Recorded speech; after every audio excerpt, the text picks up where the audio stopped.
हरि ओम। इदं राष्ट्राय इदं नमः। आप सभी का स्वागत है पथिक संदेश पत्रिका के लेख पाठन अभियान के इस नए अंक में।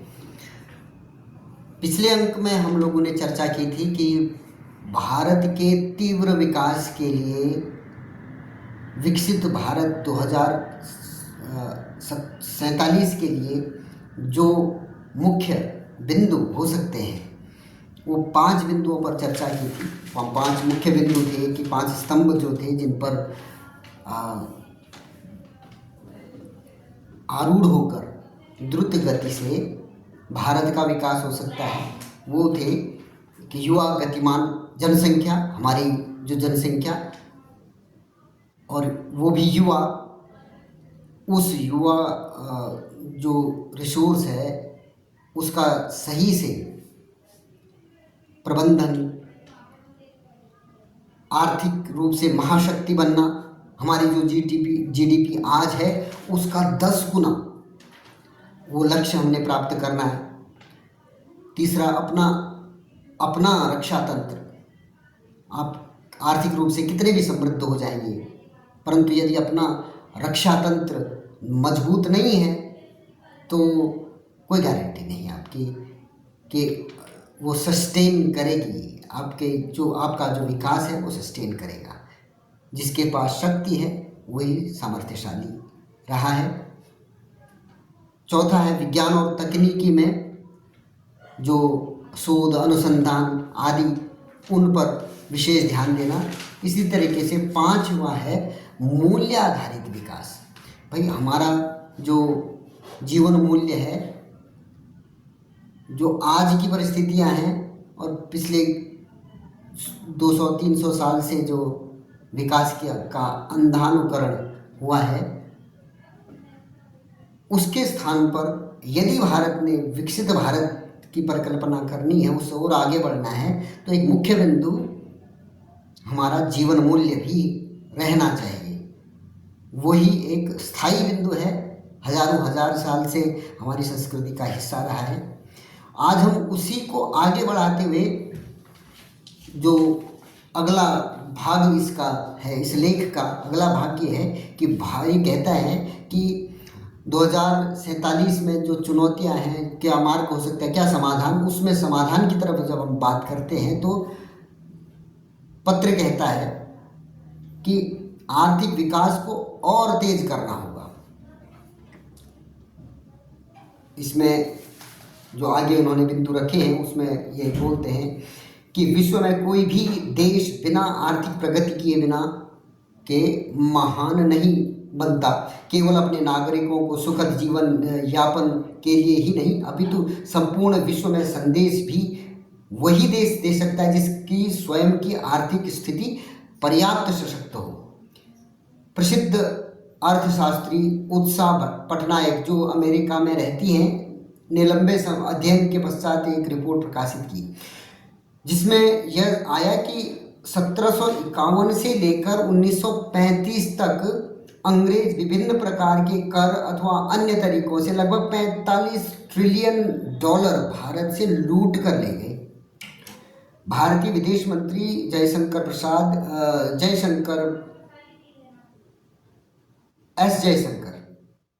व सांसद शशि थरूर ने भी इस रिपोर्ट को अति विश्वसनीय माना है।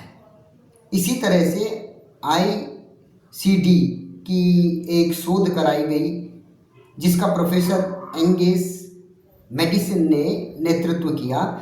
उनके साथ अर्थशास्त्रियों की एक व्यापक बड़ी टीम ने लंबे समय तक अध्ययन करने के पश्चात यह निष्कर्ष निकाला कि पहले वर्ष से लेकर 25वीं ईस्वी तक विश्व में जो भी उत्पादन होता था उसका लगभग 33% भारत में होता था। इसके कारण भारत में अकूत धन संपदा प्राप्त की। भारत ने अकूत धन संपदा अर्जित की। लगातार विदेशी आक्रांताओं के कारण भारतीय कुटीर उद्योग व्यवस्था को नष्ट करने के बाद भी यह 17वीं ईस्वी तक 24% और 1870, आज से 200 साल भी पूरे नहीं, 150 साल पूर्व 1870 तक 16% व 1800 1920 तक यह 1770 तक 16% होगा, इसमें थोड़ा टंकण त्रुटि लग रही है, और 1820 तक यह 12% तक बनी रही थी। अर्थात विश्व की जो आर्थिक गतिविधियां थी उनमें 12% भारत का हिस्सेदारी थी, जबकि उस समय हम घोर विदेशी इन्फ्लुएंस में थे, विदेशियों का ही हमारे ऊपर आधिपत्य था। लड़ाइयाँ चल रही थी उनके साथ, वैचारिक संघर्ष और प्रात्यक्षिक संघर्ष था। उसके बाद भी 12% तक था। 1947 में जब अंग्रेज गया तो हमारी विश्व उत्पादन में जो हमारी भागीदारी थी वो 2% रह गई थी, उससे भी कम। हम स्वतंत्रता के 75 वर्ष का भी अवलोकन करें तो साम्यवादी विचारधारा के आधार पर 1951 से 1991 तक तो अर्थतंत्र चला। उससे उन 40 वर्ष तक न तो रोजगार का सृजन हुआ न ही अर्थ का।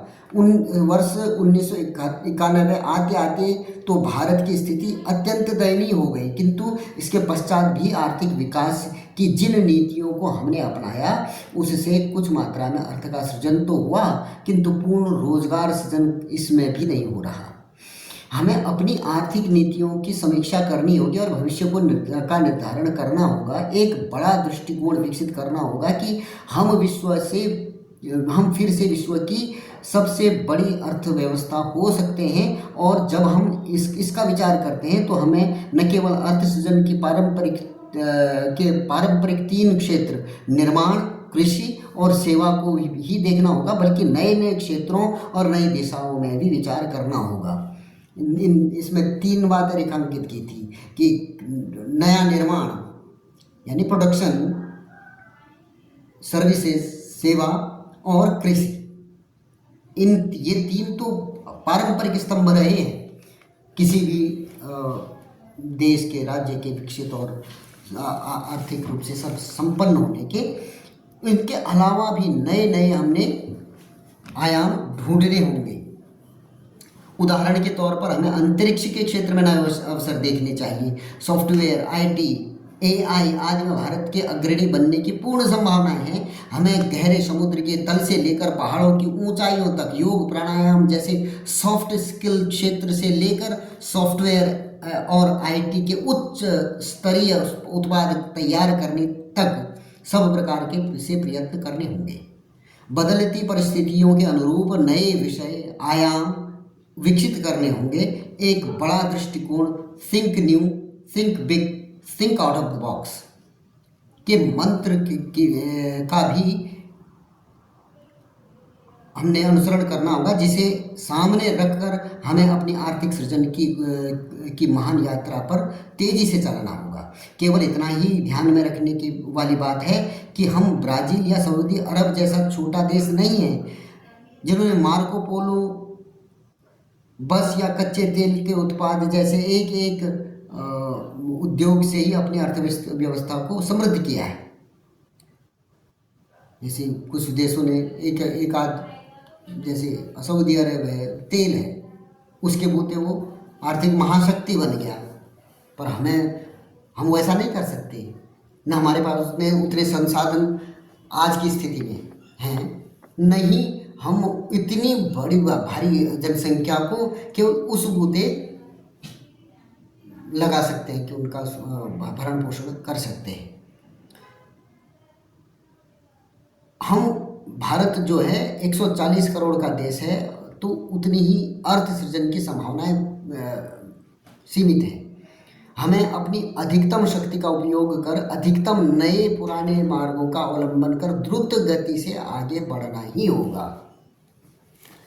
तो ये एक चुनौतीपूर्ण कार्य इस लेख ने वास्तव में हमें प्रेरित किया कि हम उस दिशा में सोचना प्रारंभ करें और उस केवल सरकार के भरोसे या सरकार के स्तर पर सोच से नहीं होगा। ये पत्रक हमें निश्चित रूप से आगाह भी करता है कि हमें बहुआयामी सोच का अवलंबन लेना होगा अन्यथा हम जिस गति से हम चाहते हैं कि हमारे देश का विकास हो, हमारे देश का ही नहीं वरन जिस हम सांस्कृतिक विरासत की बात हम करते हैं और विश्व को वास्तव में उसकी आवश्यकता है, जिस मूल्य आधारित हम विकास की बात करते हैं उसकी पूरे विश्व को आवश्यकता है। और जिनको पता ही नहीं है उनके लिए तो जो है वही सर्वोत्तम है, परंतु हमारा जो वैभव है, प्राचीन वैभव, वो हमें सामने खड़ा होकर ललकारता है कि क्या हो गए हो तुम, क्या थे। तो उस ओर अगर हम बढ़ें, प्राचीन वैभव को का अवलंबन, उनका अनुसरण करते हुए आज की परिस्थितियों में, आज के नए अब जो तकनीकियां हैं उनका अनुसरण करते हुए, उनका अवलंबन लेते हुए हमें द्रुत गति से सार्वभौमिक और एक नवाचार युक्त विकास करना होगा। तभी हम जो आज की स्थिति है उससे भी 10 गुना ज़्यादा तीव्र गति से विकसित भी हो सकते हैं, और विकसित होने के साथ साथ वो पूरे समाज को का सार्वभौम जो है विकास कर सकते हैं। सोचना आज से पड़ेगा, सबको सोचना पड़ेगा और सबको कदम से कदम मिलाकर चलना पड़ेगा। जितने भी ये वित्तकारी शक्तियां हैं जो तोड़ने पर विश्वास करती हैं, छोटे छोटे ग्रुप्स में बांटने का प्रयास कर रही हैं, उनको सफल नहीं होने देना पड़ेगा। हमारी जाति, हमारे मान्यताएं, हमारे रहन सहन, खान पान, वेशभूषा, भाषा, ये सारी हमें जोड़ने वाली चीज़ें हैं। इनको कतई हमें तोड़ने वाले हिस्से में नहीं रखना है। अगर कोई रख रहा है तो उसको समय रहते हमने सचेत भी रहना है, सचेत करना भी है और उसका सही निदान भी करना है। तभी जब सब काम करेंगे तभी ये लक्ष्य संभव हो सकता है। ये लक्ष्य दैवीय लक्ष्य है, उत्तम लक्ष्य है। इसके लिए सबने प्रयास करना पड़ेगा और जब जिसके लिए जो हिम्मत करता है उसके साथ भगवान होते हैं और इसमें हम सफल होंगे, यह हमें पूर्ण विश्वास है। पुनः किसी दूसरे अंक के साथ पुनः उपस्थित होऊंगा। तब तक के लिए धन्यवाद। जय श्री राम।